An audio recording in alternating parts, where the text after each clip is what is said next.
So with my images for my work on memory, I want to be able to take images that Firefly created, remove the hair, which I've already done in another video, um, and then I want to be able to add on whatever hair I would like to add on. And I've had some success with this. I'm still exploring it, but I'm going to show you today um, how I've been trying to add green bushy hair to somebody, and then I've shown in another video that I can recolor hair to another color by using the recolor brush, and then I can end up with the hair I want. So let's go into Photoshop.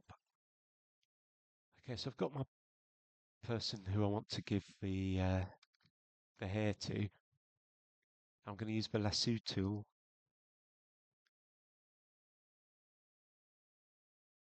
to quickly draw where I would like the bushy hair to be. I'm going to zoom in a bit now. Um, yeah, the problem with my selection is that no, that's not a good way of doing it. I'm going to have another crack at this, but instead of using my lasso tool,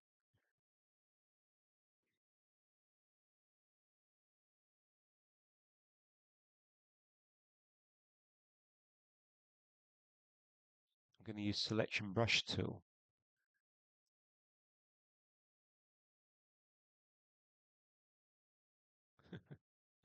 Yeah, this makes a lot of sense. So obvious when you see it. That's the way to do it. And now, what happens if I right click? Nothing, because I'm probably in the wrong tool mode. What happens if I just go into a different mode?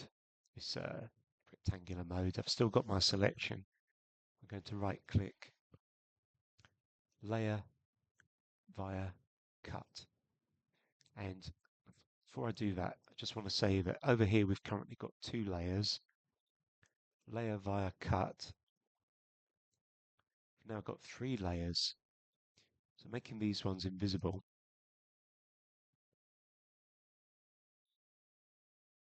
Got that thing there. We've got our person.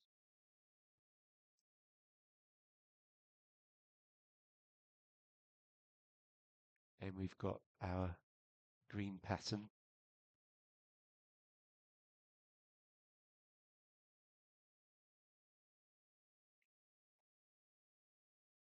So how can I use that layer via cut, if at all? Well,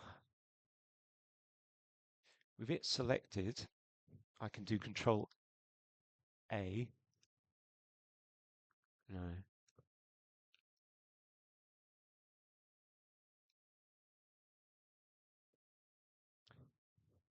I think I'm going to have to roll back. I don't think I needed that layer by cut at all.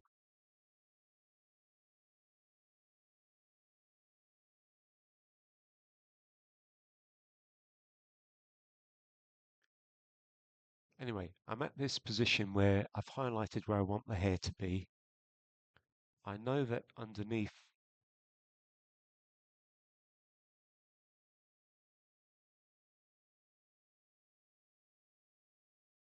we've got the nice green hair pattern. And what I want to happen is for this selected green hair to end up on this person. Um,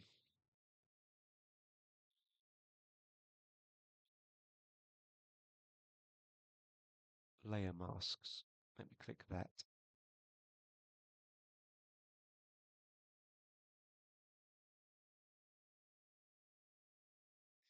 Let me invert the mask by doing Control and I. That was really, really easy. That was really easy. I'm going to undo, see if I can repeat it. That was so easy. Just keep undoing.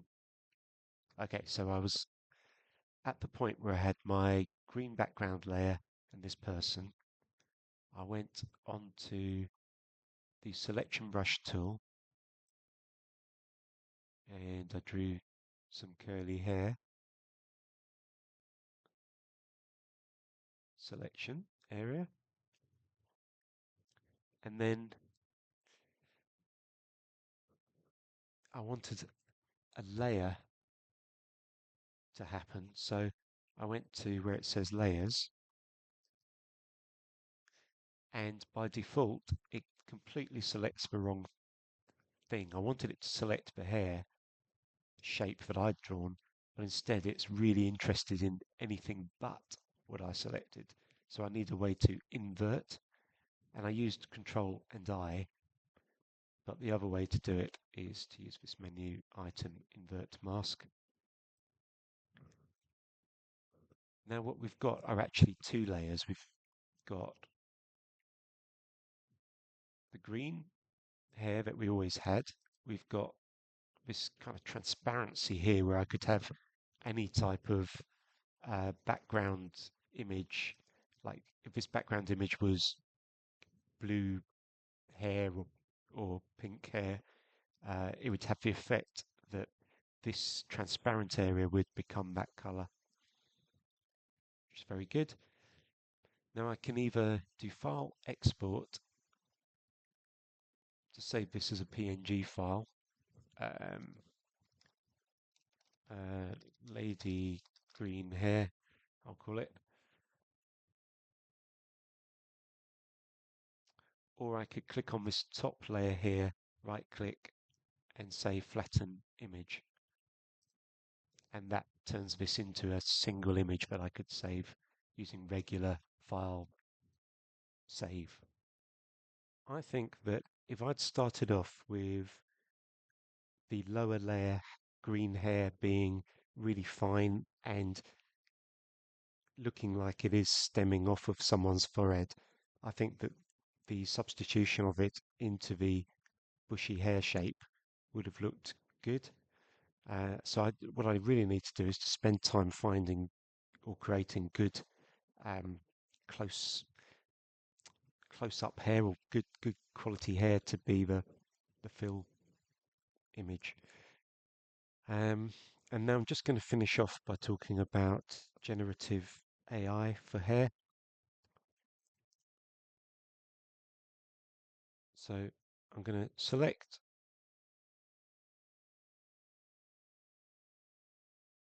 all the way down to here. I'm going to type in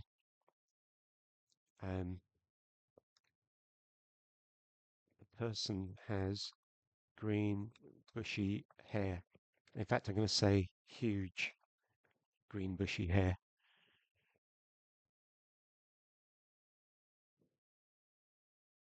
The problem with this is it's going to lose the shape that I traced out. You see, it's doing what I asked, but it's not doing what I asked, if that makes any sense. I'm going to roll back. Maybe I just export an image of this because this was interesting. Green, interesting. Okay, I'm going to jump back. If I'd not have selected so much, if I'd have selected here to here and said huge green bushy hair rather than a person with green bushy hair,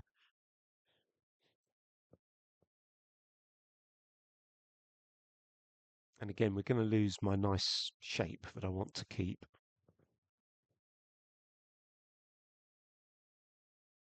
That's quite good. And then there's other options to look at, all very interesting. In fact, I'm going to export that.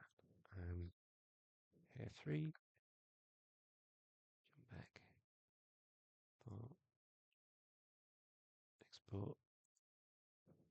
2,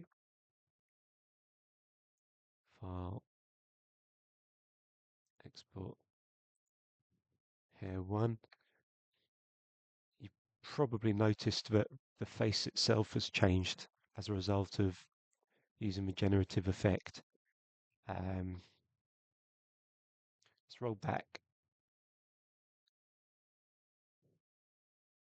and let's make it, but when we do select, let's not select an area that I want to keep as it is. So let's actually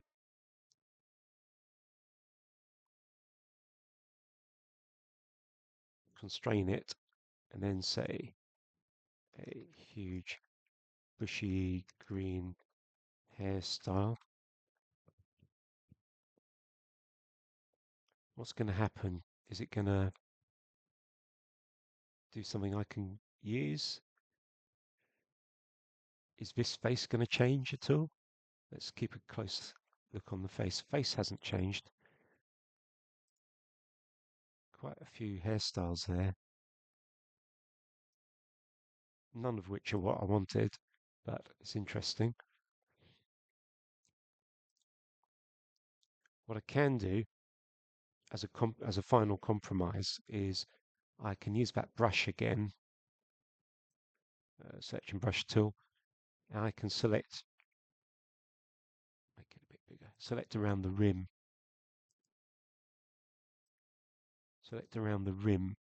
of what I've been doing.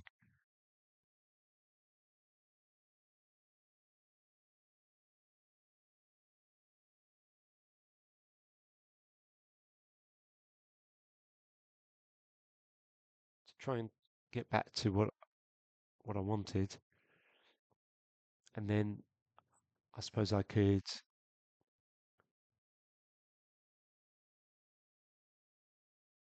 use that mask effect that we were looking at earlier.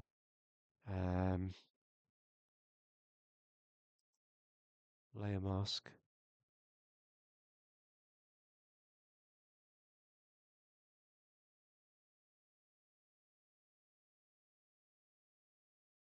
Was it that? Or was it something else?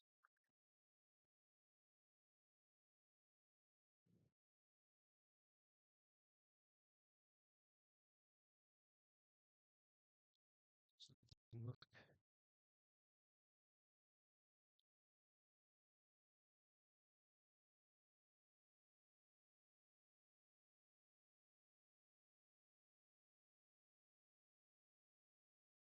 Okay.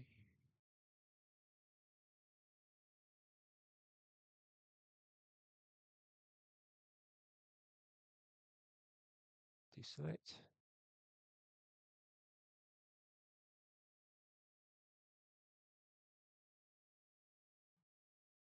Hmm.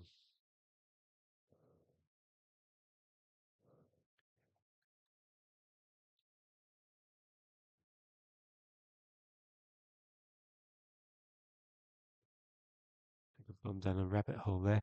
Um, Options I have are somehow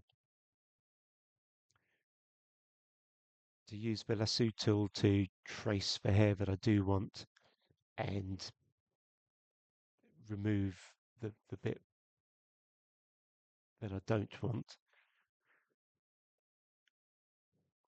I'm going to play around with the idea of selecting just the outside of the hair.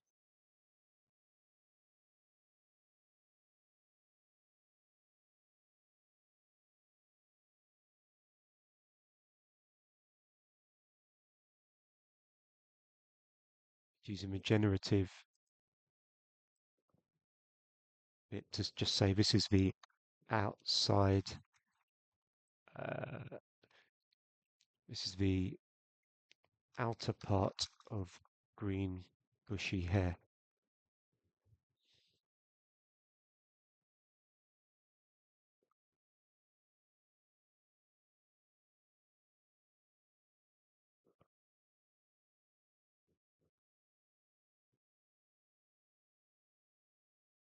Hmm. So that gets a bit closer to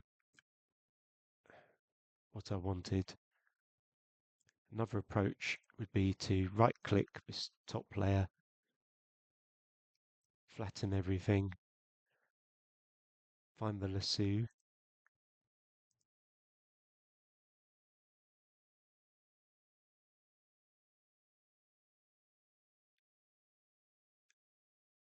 and kind of select the outside of the kind of thing I want. Makes any sense. And then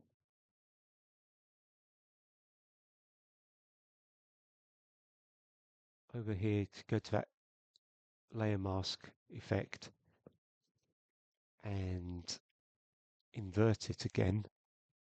Control I to invert it.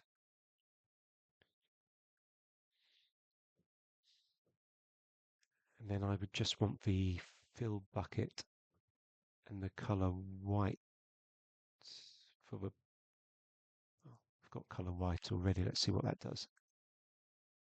Yeah, that fills it in quite nicely.